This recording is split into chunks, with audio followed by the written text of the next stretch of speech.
요한복음 18장 33절부터 38절까지 이 인물 같이 읽으면 되겠습니다. 같이 읽읍시다. 빌라도가 다시 관정에 들어가 예수를 불러 이르되 네가 유대인의 왕이냐? 예수께서 대답하시되 이는 네가 스스로 하는 말이냐? 다른 사람들이 나에 대하여 네게 하는 말이냐? 빌라도가 대답하되 내가 유대인이냐? 네 나라 사람과 제 제사장들이 너를 내게 넘겼으니 네가 무엇을 하였느냐? 예수께서 대답하시되 내 나라는 이 세상에 속한 것이 아니니라. 만일 내 나라가 이 세상에 속한 것이었더라면 내 종들이 싸워 나로 유대인들에게 넘겨지지 않게 하였으리라. 이제 내 나라는 여기에 속한 것이 아니니라. 빌라도가 이르되 그러면 네가 왕이냐? 예수께서 대답하시되 내 말과 같이 내가 왕이니라. 내가 이를 위하여 태어났으며 이를 위하여 세상에 왔나니 곧 진리에 대하여 증언하려 함이로라. 무릇 진리에 속한 자는 내 소리를 듣느니라 하시는데 빌라도가 이르되 진리가 무엇이냐 하더라. 진리가 무엇이냐? 진리는 헬라말로 알레데이아라는 말을 우리말로 진리라고 옮겨놨습니다. 진리라는 말을 또 다른 동양적 사고 방식에 따른 표현을 한다면은 법이라는 말도 됩니다. 원리, 원칙, 기준, 법 다 같은 얘기입니다. 그런데 제가 오늘 여러분들에게 꼭 묻고 싶은 말이 있어요. 나는 진리를 추구하는 사람인가? 아니면 현상을 추구하는 사람인가?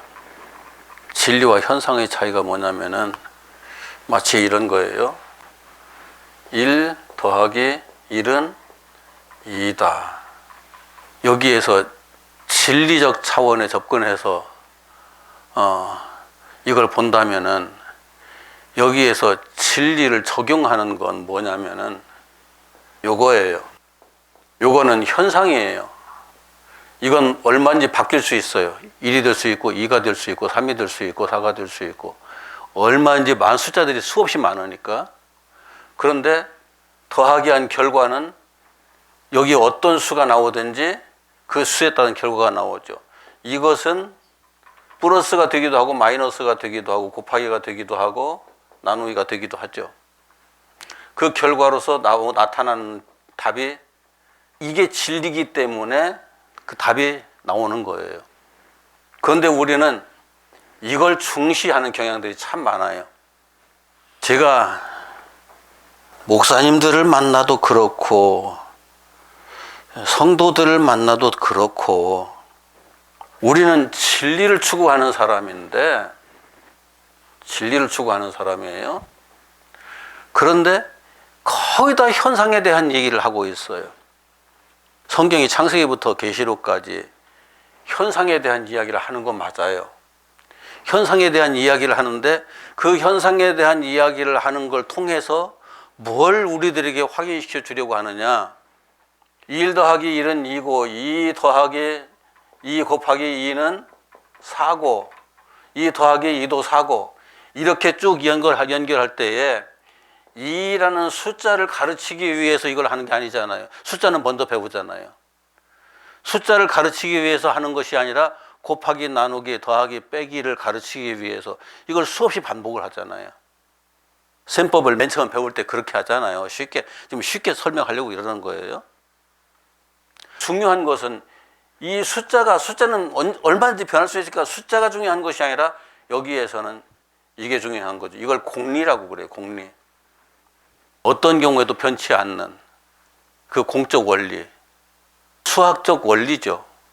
그런데 이 많은 것들을 통해서 계속 선생님들이 문제를 내고 답을 쓰고 문제를 내고 답을 쓰고 계속 하는 이유가 더하기, 빼기, 나누기, 곱하기 등등의 그 결과들을 어떻게 도출해내느냐 하는 것을 배우기 위한 거거든요. 공리를 배우기 위한 거예요. 성경에서도 많은 이야기들이, 현상들이 우리들에게 제시되지만 그 현상을 통해서 하나님은 우리들에게 진리를 말씀하고 계신 거고, 진리를 가르치기 위해서 하나님은 계속 지금도 일하고 계시거든요. 예수님께서 그 진리를 위해서 내가 왔어 라고 말씀하시잖아요. 오늘 본문에. 진리를 위해서. 그런데 빌라도가 진리가 뭐냐고 질문을 하죠. 예수님께서 빌라도에게 진리가 뭐라는 설명을 안 해요. 할 수 없어서 안 하는 것이 아니라 지금 이 순간에 빌라도에게 그걸 해봤자 먹혀들 수 있는 상황이 아니거든요. 이해할 수 있는 상황도 아니고요. 거기에 있는 수많은 사람들이 지금 진리 때문에 모였나요? 현상 때문에 모였나요? 빌라도의 뜰에 모였는 사람들이. 자기네들은 제가 진리를 이상하게 망가뜨린다고 빌라도에게 예수님 끌고 왔지만, 아니, 나타난 현상 가지고 좀 따지는 거예요. 분명히 1+1은 2여야 되는데 왜 1+1이 아니라 2+2를 가지고 4라고 하느냐, 이제 이런 식인 거죠. 2+2는 4가 맞거든요. 그런데 아는 건 1 더하기 1밖에는 몰라요, 이 사람들은. 다른 얘기를 하면 안 되는 거예요. 우리 신앙의 세계에서 이런 일들이 너무너무 많아요. 너무너무 많아요.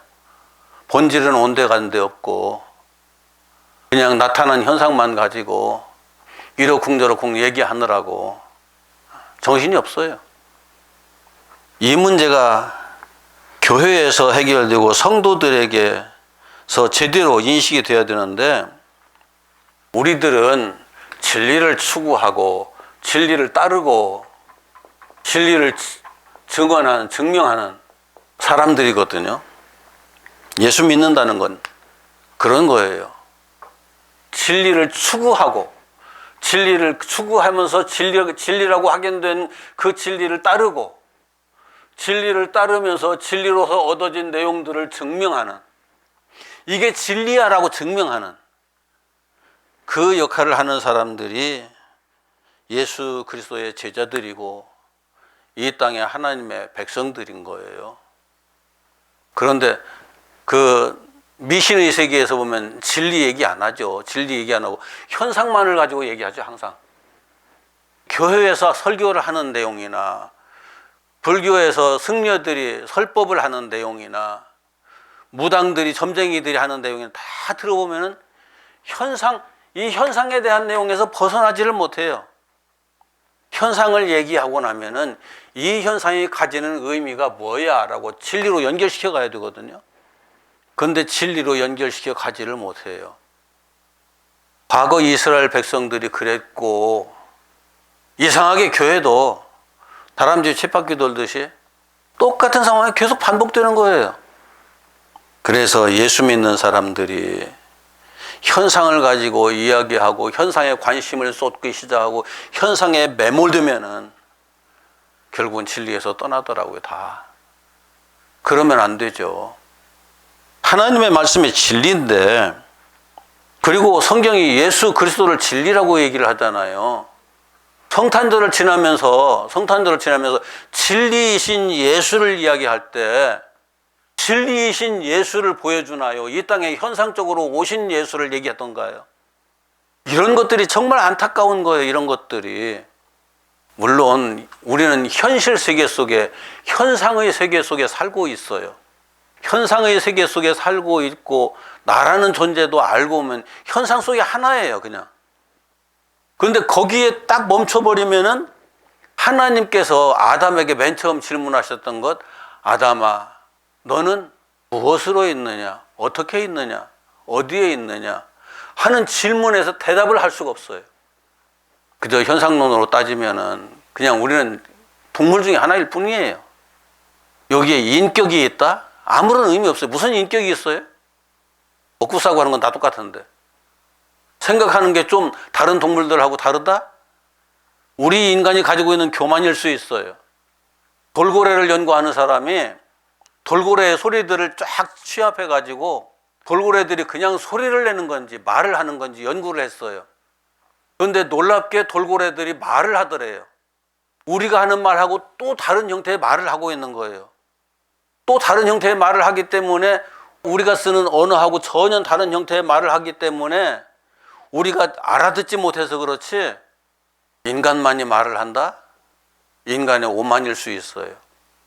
예수께서 오신 목적이 내가 진리를 밝히려고 진리를 증언하려고 왔다고 말씀하시잖아요. 진리를 증명하려고 왔다. 예수께서 증명하고자 했던 진리는 무엇일까요? 또 이걸 현상론으로 끌고 가면 안 돼요. 진리는 진리의 속성을 이해를 해야 되는데 이 세상의 것들은 뭐든지 다 변해요. 그 어떤 것도 완전하지도 않고 영원하지도 않고. 그런데 진리의 속성이 우리가 이제 이 땅에서 과학적 원리, 수학적 원리 결국은 같은 얘기가 되겠지만은 이건 물리적인 세계에서는 절대 변치 않는 거예요. 물리적인 세계에서는 어떤 경우에도. 그런데 영적인 세계로 가면은 이 과학적 원리, 수학적 원리가 전혀 적용이 안 돼요. 하나도 안 맞아요. 이 과학적 원리의, 수학적 원리의 가장 궁극적인 그 대원리가 뭘까? 가장 궁극적인? 이건 어느 누구도 지금 이게 이거다라고 말할 수 있는 사람 없어요. 과학자들도 수학자들도. 왜요? 시간과 공간의 틀 속에 매여서만 답이 나오는 것이기 때문에. 그래서 성경에서 말하는 진리는 영원하고 무한한 성격을 가지고 있어요. 영원하다는 것은 시작도 끝도 없다는 걸 의미하거든요. 성경에서 말하는 영원이라는 것은. 시간이 끊임없이 쫙 늘어져 가지고 시간이 멈추지 않고 계속 간다는 그런 영원이 아니고 시간이라는 개념 자체가 사라져 버려요. 공간이라는 개념, 이 공간이라는 개념과 시간이라는 개념에서 시간이라는 개념도 이 땅의 물리적인 시간이라는 개념이 사라지고 물리적인 개념의 공간이라는 개념이 사라진다고요. 이게 사라지는 그 속성 속에서 성경에서 말하는 진리가 제시되는 거죠. 단순한 게 아니에요. 제가 이렇게 설명을 하고 있지만 이게 참 어떻게 설명을 해야 쉽게 알아들을 수 있을지 고민이 좀 많아요. 뭐 참된 이치니 뭐 옳음이니 잘못의 반대 말이라든지 등등. 성경에서도 이 아멘이라는 단어를 쓰는데 아멘이라는 말은 내가 동의합니다 하는 말도 포함되거든요. 그거 사실이야 하는 말도 아멘이라는 말로 사용하죠. 그런 관점에서 우리가 단순하게 보면은 그냥 물리적인 세계에 속한 것인지 영적인 세계에 속한 것인지도 제대로 명확하게 확인할 수 없는데 내가 곧 길이요 진리요 생명이라고 예수께서 말씀하시잖아요. 예수님이 하나님이시잖아요. 예수님, 하나님 이퀄.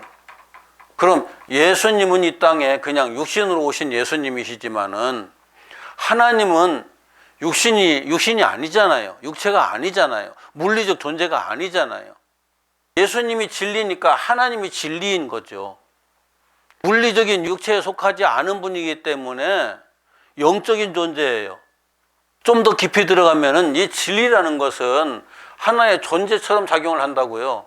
어떤 현상에 대한 이야기가 아니고 이 땅에서 말하는 모든 논리들은 다 현상적인 논리들이에요. 현상을 설명하는 것들이에요. 그런데 성경에서 말하는 진리는 현상을 설명하는 게 아니에요. 존재 자체를 설명하는 거예요. 그래서 진리를 우리가 이해한다는 것은 쉬운 건 아니다라는 걸 저 이해를 해요. 그런데 진리를 이해하는 게 쉬운 것이 아니기 때문에 우리가 그냥 몰라도 돼. 그게 아닌 거죠. 그럴 수가 없는 거죠. 진리를 모르면 우리가 참 생명의 길을 걸을 수가 없어요. 하나님에게로 갈 수가 없어요. 돌아갈 수가 없어요. 하나님 나라로 간다. 하나님에게로 간다. 예수 그리스도 안으로 간다. 다른 말 같지만 다른 말이 아니에요. 진리 안에 머문다. 다 같은 말이에요. 진리라는 말을 이 땅에 하나의 단어 가지고 설명하기가 힘드니까 여러 가지 단어들을 다 끌어다가 진리를 설명하는 거예요. 그렇게 어쩔 수 없이. 이런 것도 참고로 이해를 해두면 좋을 거예요. 현재 이 땅에서 우리가 사용하고 있는 수학에서 사용하는 숫자가 0에서부터 9까지 연결되어 있죠. 0에서부터 9. 기본이에요. 여기서 10개 딱 차버리면 10에서부터 19까지 되죠. 이게 또 꽉 차서 99가 되어버리면 100에서부터 109가 되죠. 1에서 9만 계속 나열하는 거예요. 0에서부터 9를. 이걸 십진법이라고 그래요. 십진법. 과거에는 유럽 쪽에서 12진법을 사용하기도 했고 문화마다 달랐는데 십진법이 가장 쓰기가 편하다 해서 십진법으로 다 토일된 거거든요. 십진법이 뭘 근거로 해서 생겼을까요? 십진법이 1개, 2개, 3개, 4개, 5개, 6개, 7개, 8개, 9개, 10개. 이게 사람의 손가락이 기본적으로 10개 해서 여기다 맞춰서 십진법이 정착한 거예요. 그런데 십진법 가지고 이게 정확하게 딱 떨어지지 않는 숫자들이 참 많아요. 수학에서. 이게 무슨 기호죠? 파이. 에이, 파이다. 이렇게 경상도 쓰는 그런 말이 아니고. 이게 그냥 원주율, 원의 둘레, 원주율. 그것에 대한 기호거든요. 원의 둘레를 십진법으로 정확하게 똑 떨어지게 제시가 안 돼요. 우리 쉽게 그냥 3.14라고 기본적으로 이렇게 계산을 하는데 3.1419 쫙 나가거든. 이게 끝없이 나가요. 십진법에도 이런 한계성이 있어요. 그래도 이 땅에서 물리적인 어떤 계산을 할 때는 인간들이 이것도 해보고 저것도 해보고 이리 온갖 노력을 하다가서 결국은 십진법이 가장 그래도 하나님이 손가락을 5개 만들어 주신 게 참 이게 기가 막힌 거예요. 이걸 근거로 해가지고 지금 우리 문명이 이렇게 발전을 했다고요. 우리 문명이. 그런데 이 파이가 십진법으로 똑 떨어지지 않으니까 이 파이는 그냥 없애버리자. 없는 걸로 하자. 이건 무시하고 살자. 그게 되나요? 이게 무시되면은 이 땅의 모든 문명이 순식간에 다 사라져버려요. 고도의 문명이 다 사라진다고요. 아무리 사소한 것이라고 해도 우리가 쉽게 이것만이 전부야 라고 말할 수 있는 것도 없고 이것만이 절대 중요한 거야 라고 말하는 것도 불가능하고 이건 없어도 돼 라고 말할 수 있는 것도 이 땅에 없어요. 그래서 흔히 진리보다 현상을 보는 사람들은 성경에 나타난 사건 하나하나의 의미를 굉장히 중요하게 둬요.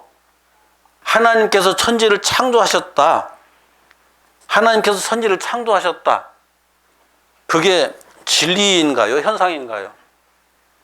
현상이에요. 하나님이 계신다.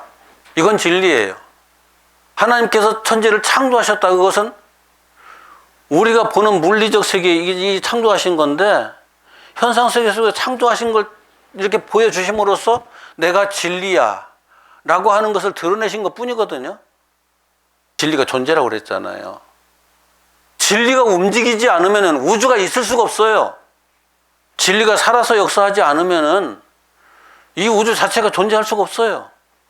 그런데 우리는 이 현상을 가지고 이 현상을 연구해 가면서 인간이 이 문명을 이렇게 발전시켰다고요. 지구상에. 태양계에는 지구밖에 문명이 있는 별은 없어요. 우리는 알고 보면은 신앙생활하는 것 거의 그런 식이에요. 하나님께서 뭘 어떻게 하셨느냐 하는 현상, 이 현상을 중심으로 너무나 많은 이야기들을 해요. 그런데 현상을 중심으로 너무나 많은 이야기들을 하지만은 그게 진리는 아니거든요. 그걸 통해서 진리를 보게 하려는 예수께서 죽은 나사로를 무덤에서 살리셨어요. 예수께서 죽은 나사로를 무덤에서 살리셨다. 그 사건이 진리인가요? 거기에 진리는 내가 생명의 주인이다 라고 하는 게 진리예요. 예수께서 생명의 주인이라는 사실을, 그 진리를 현상을 통해서 나타내 보이신 것 뿐이에요. 그런데 와, 예수께서 나사로를 무덤에서 살리셨어. 무덤에서, 와, 우리 예수 믿으면 나사로처럼 그렇게 죽었다가도 다시 살아나는 거야. 이제 거기도 이제 그렇게 가는 거죠. 예수께서 나병 환자들이 우리를 불쌍히 여기셔서 하고 오니까 나병 환자들 다 낫게 했어요. 예수께 다가가면은 우리는 모든 질병에서 나을 수 있어. 그게 진리인가요? 현상론인가요? 그것도 똑같아요. 예수가 생명의 주인이다. 진리는 그것뿐이에요. 모든 존재는 하나님으로부터 왔고 하나님에게로 다시 돌아간다. 하나님께서 이렇게도 하시고 저렇게도 하신다. 이게 진리인 거예요. 성령께서 어떤 사람에게는 이렇게도 하시고 어떤 사람에게는 저렇게도 하시는데, 쉬운 얘기로 은사, 고린도전서에 은사 얘기가 많이 나오죠. 은사. 은사들은 현상인가요? 진리인가요? 은사들은 하나님의 진리가 적용돼서 나타나는 현상일 뿐이에요. 그냥 그 진리가 어떤 사람에게 어떻게 적용돼서 나타나느냐에 따라서 은사가 다르게 나타날 뿐이지, 그게 중요한 거 아니라고요. 성부 하나님, 성자 예수님, 성령님, 이 삼위가 하나의 진리예요. 한 진리예요. 하나님 다르고 예수님 다르고 성령님 다르고 그게 아니고 한 진리예요. 성부와 성자와 성령이 서로 다르면은 한 진리로 작용이 안 돼요. 한 진리일 수가 없어요. 그래서 요한복음 1장에서 이 세 분이라는 말 우리 표현대로 하는 거예요. 이 셋이 하나다. 하나인 셋, 셋인 하나 얘기를 하는 거예요. 현상계에는 셋으로 보이기도 하고 여러 가지 우리가 느끼는 상태에 따라서 이런 성령님, 이런 예수, 저런 예수, 이런 하나님, 저런 하나님, 사람에 따라 다 그렇게 느낄 수 있지만 본질적으로 한 존재인 거죠. 그 진리의 실체가 예수님께서는 그게 나야. 내가 그 진리야. 그런데 바울은 진리의 목적을 이야기할 때 바울은 예수 그리스도와 그의 십자가 이렇게 귀결시켜요. 그래서 예수 그리스도와 그의 십자가 외에는 내가 알지 않기로 작정했다. 알지 않기로 작정해놨다고 해놓고 나서는 바울은 또 굉장히 많은 얘기를 하잖아요. 이것만 알겠다고 얘기해놓고 많은 이야기를 하는 건 그 이야기들이 뭘 의미하는 걸까요? 바울이 말하는 많은 이야기들, 그 이야기들 지금 여기다 연결시키는 거예요. 이걸 열심히 설명하는 거예요. 다른 사람들에게 이걸 제대로 예수 그리스도 그의 십자가에 대한 정확한 이해가 안 되는 사람들에게 그게 바로 이거야 이거 하면서 많은 사건들을 막 끌어다가 설명을 하는 거예요. 많은 이론들을 끌어다가 설명을 하는 거예요. 바울이 이것만 아는 이유가 그것인 거예요. 그런데 바울이 또 다른 이야기들 하면 또 다른 이야기들 거기에 폭 빠져가지고 바울은 이런 사람이야 또 다른 얘기들도 하거든요. 바울이 이런 말을 했어. 나는 이것만 알기로 작정했다고 말한 사람이 이 말을 한 목적이 어디 있을까요? 뻔하잖아요. 바울이 사랑을 얘기하고 은사를 얘기하고 부활을 얘기하고 등등 다 얘기를 하지만 온갖 은사를 다 얘기하지만 그 목적이 여기에 있는 거예요. 예수 그리스도와 그의 십자가. 그것만이 진정한 생명의 세계로 나아갈 수 있는, 우리를 참 진리로 이끌어가는 그런 진리로서 작용하기 때문에 그렇게 설명을 하고 있는 거죠.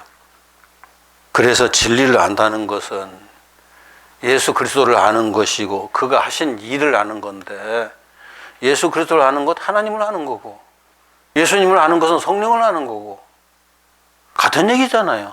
같은 얘기의 다른 표현일 뿐이잖아요. 이걸 모르니까 별 희한한 얘기들 다 하는 거예요. 나는 진리를 추구하는 사람인가, 현상을 추구하는 사람인가, 최소한도 이것만큼이라도 우리 스스로 먼저 정해놓고 나서, 규정을 딱 해놓고 나서 거기에 맞추어서 신앙생활을 하든지 예수를 믿든지 해야지. 진리를 추구하는 사람이 아니고 현상만을 보고 현상만을 쫓아가는 사람은 하나님 믿는 사람 아니에요. 엄밀하게 따지면 그래요. 말로는 믿는 거 맞죠. 겉으로 보기에는 믿는 거 다 같이 보이니까. 하나님 없이는 못 사는 사람처럼 보이기도 해요. 예수 없이는 난 못 살아, 그런 사람처럼 보이기도 해요. 그런데 내용을 보면은 예수를 통해서 나타나는 현상 때문에 그런 건지, 예수라는 존재 그 진리 때문에 예수 없이는 못 사는 사람인지, 그건 엄청난 차이거든요. 도대체 진리란 뭘까? 예수를 통해서 나타난 현상들이 복음서에, 복음서가 뭐 있어요? 마태복음, 마가복음, 누가복음, 요한복음. 예수께서 이 땅에 오셔서 하신 현상들이 다 기록된 책이잖아요. 그래서 이걸 복음이라고 말하는 사람들도 있어요. 그런데 예수께서 이 땅에 오실 때 예수님께서도 그렇게 말씀하시지만은 사도들도 하는 말이 있어요. 예수님이 이 땅에 오신 게 무엇대로, 그 무엇에 따라서, 무엇에 기록된 대로 왔다.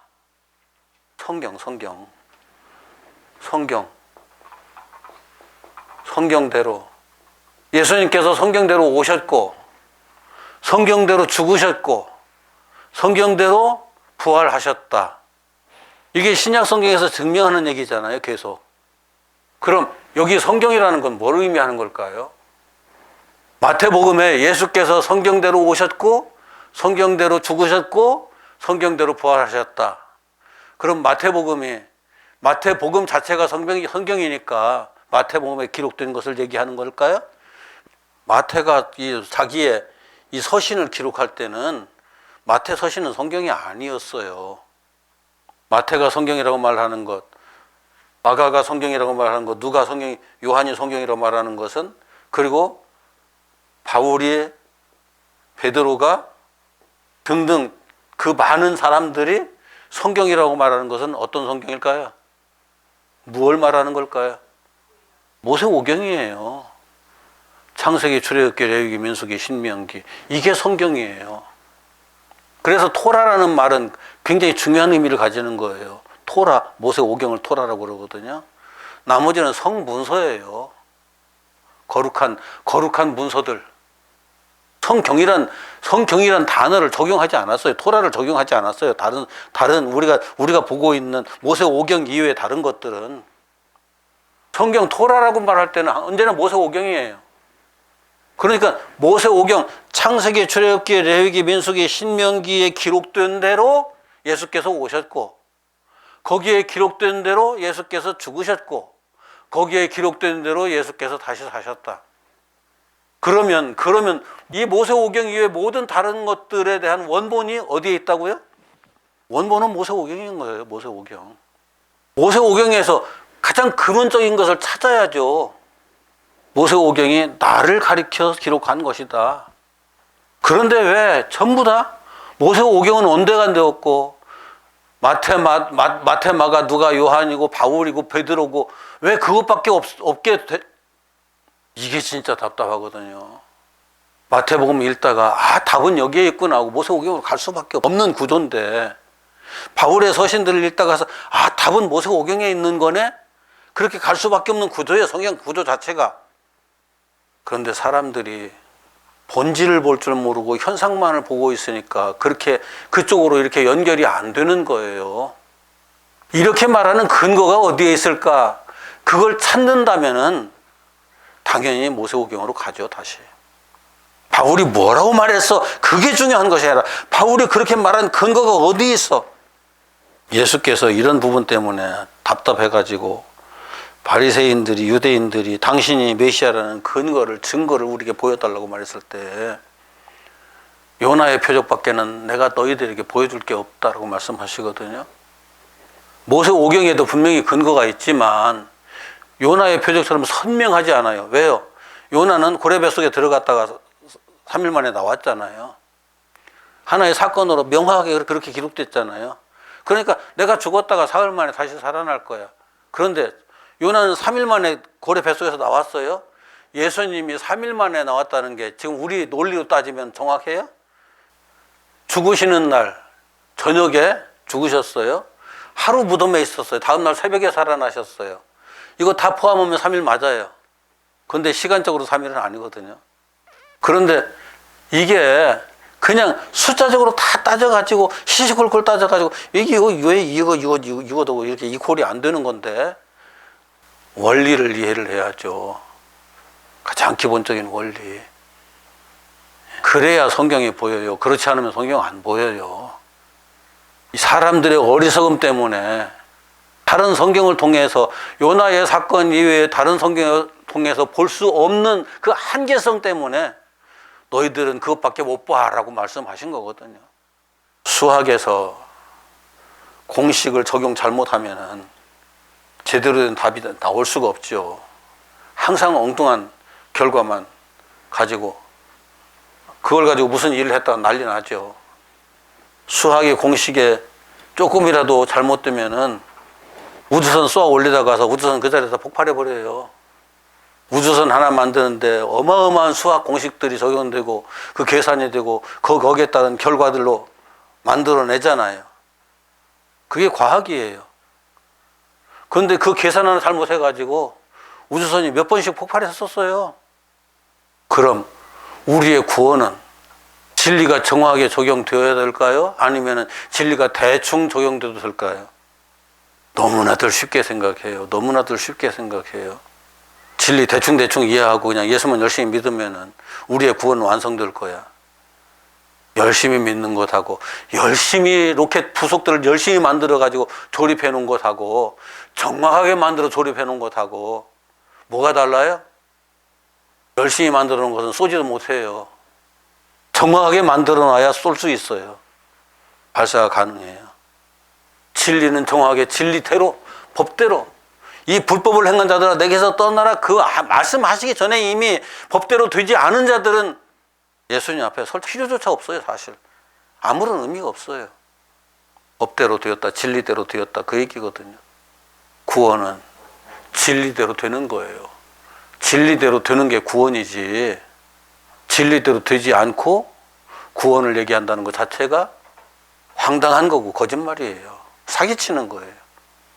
한 가지만 더 말씀하고 마치죠.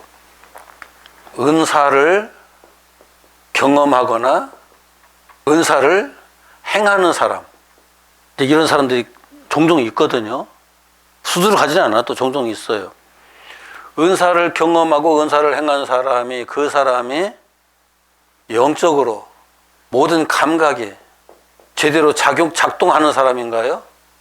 어떤 사람들은 자기가 방언을 하니까 내 영적 감각은 살아있다라고 착각하는 사람이 있어요. 제가 그런 사람들에게 항상 질문하죠. 여기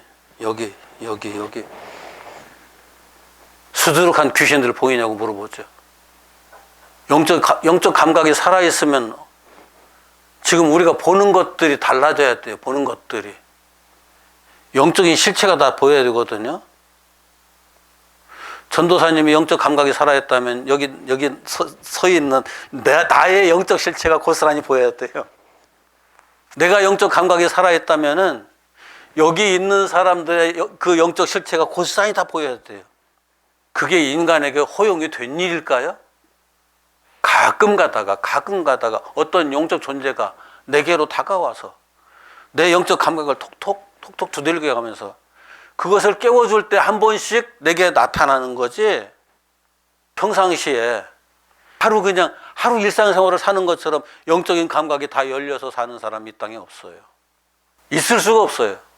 그렇게 됐다면 난리 나요. 영적 모든 감각이 아니라 상대방을 기도하면서 이렇게 보면은 아, 이 사람이 지금 무슨 생각을 하고 있네 하는 것을 제 대신대학교 동기 중에 1학년 때 동기였어요. 2학년 때까지 동기였네. 2학년 때까지. 3학년 때 다른 신학교로 가버렸거든요. 그 동기가 신학교 들어와서 교회를 개척을 했는데 개척을 하려고 하다 보니까 아니 하나님 내게 은사라도 이만큼 주셔야 이 교회를 개척해 놓고 하나님의 일을 하지. 나 이 은사가 없어가지고 이 일을 못 하겠습니다 하고 막 하나님 앞에 그냥 속된 말로 때를 썼어요. 하나님이 주셨어요. 하나 주셨는데 뭘 주셨냐면 마주 앉아 있으면 그 사람 마음속에 들여다 보이는 거예요. 그게 신기하니까 자기는 그 보이는 대로 다 얘기를 하잖아요.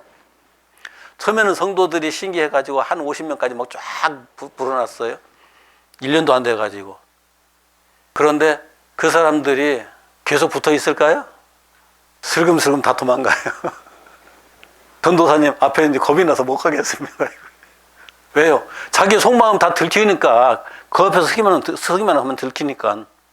그러니까 전도사님 앞에 못 가겠어요. 이제 슬금슬금 다 도망간 거예요. 나중에 하나도 안 남았어요. 어땠을까요? 결국은 하나님 이거 걷어가 주십시오 하고 석 달을 기도한 후에 하나님께서 걷어가 주시더래요.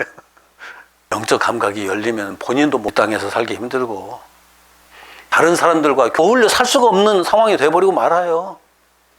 무당들도 가끔 한 번씩 그냥 어떤 귀신이라는 영적 존재가 와가지고 터치를 해주니까 그 순간에 잠깐 이거 진짜 무당이나 가짜 무당은 그것도 안 되는 거고 중들도 그쪽에서 열려있는 사람들이 한 번씩 그렇게 열리는 거지 계속 열려있는 존재는 아닌 거예요. 어느 누구도. 은사를 받은 사람들도 마찬가지고 이 기독교 안에서 그런 사람 없어요. 있을 수가 없어요. 그건 하나님의 은혜도 아니에요. 하나님께서 그렇게 허용하시지도 않았어요. 말씀을 정리하였죠. 스스로 내가 영적인 사람이야 라고 생각하는 건 속은 거예요. 부분적으로 어느 순간 영적인 부분 열어주실 때는 영적인 사람으로 나타나기도 하지만 처음부터 끝까지 완전한 영적인 사람은 이 땅에 없어요. 제가 왜 이 이야기를 하느냐면 영적인 사람보다 더 중요한 것이 진리에 속한 사람이냐 아니냐 하는 게 더 중요한 거예요. 진리에 속한 사람이냐 아니냐. 영적인 사람은 기독교 안에만 있는 게 아니거든요.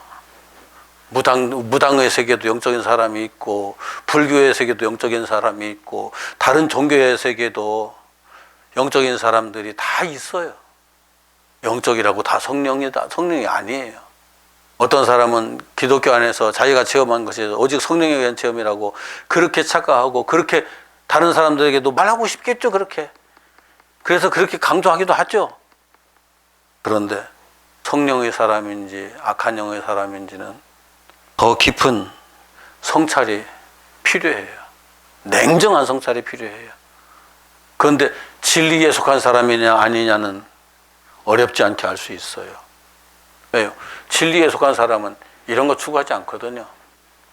진리에 속한 사람은 오직 진리에만 관심을 두고 진리를 향해서 내가 오늘 진리 안에 머물러 있는지 거기에 온 마음을 쓰거든요. 진리가 무엇이냐, 이게 그냥 빌라도가 예수님한테 물은 질문이지만 단순한 질문이 아니에요. 그리고 우리는 어찌 보면은 진리가 무엇이냐라고 주변에서 누가 물어볼 때 진리는 이런 거야 라고 대답을 할 수 있는 사람이 되어야 그 진리에 대해서 변증할 수 있는 사람이 되는 거예요. 하나님을 믿는 사람들은 결국은 진리에 대한 증인이, 예수님께서 내 증인이 되라 하셨잖아요. 그 증인이 될 수가 있는 거죠. 그래야 허구로 가득 찬 이 세상을, 사람들이 그 허구에 끌려 이리 휘둘려 다니면서 목숨을, 시간을 낭비하다가 마지막에 허무하게 그냥 사라져버릴 인생들을 한 사람이라도 진리 가운데 이끌어 드릴 수 있다면 그게 우리가 이 땅에 또 하나의, 하나님께서 나를 부르신 또 하나의 목적, 예수님께서 나를 택하여 불러서 이 구원의 은혜의 세계 속에 들어오게 한 또 하나의 목적이 그렇게 이루어질 수 있는 거죠. 그게 중요한 겁니다. 기도합시다.